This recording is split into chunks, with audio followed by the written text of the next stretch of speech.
We joined now from Athens by Alexei Bogdanovsky, a Russian journalist and commentator who's been witnessing events in Greek capital. Welcome to Euronews.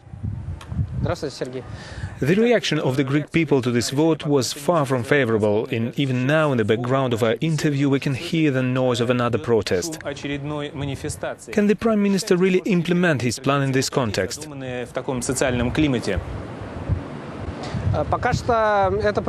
For now, that would seem rather difficult. Europe has lost confidence in Greek leaders.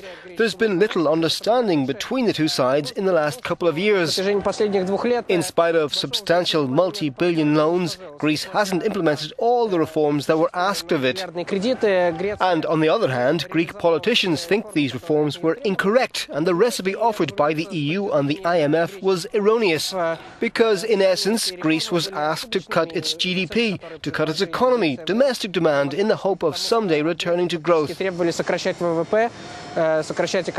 So ultimately, the mass protests that we've seen in Athens will continue in one form or another and worsen the situation. In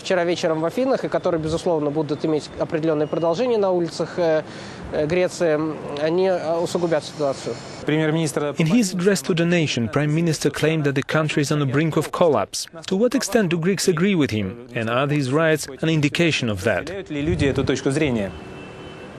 Many Greeks still disagree with him. They see him as maybe not a direct agent of EU policies, but at least a supporter of EU interests.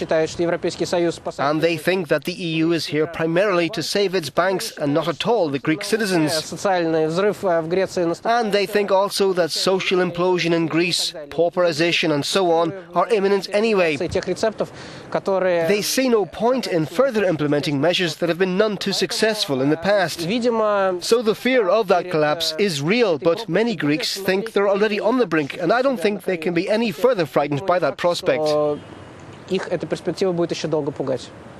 And so, if this atmosphere of mistrust exists between Greeks and their politicians, how can it be resolved? By social unrest, endless civil disobedience?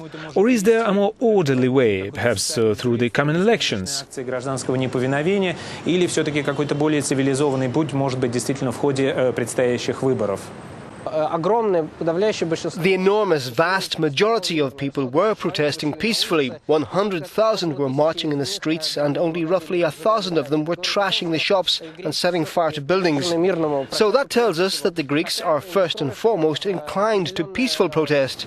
On the other hand, there are hotheads. But politically, whoever gets elected, the established parties or some form of protest movement, the situation will remain difficult. And Greece's European partners try to make it clear that whoever wins the April election will have to carry on with the agreed cuts. It means that Greece still has several hard years ahead, years of hard economic policies.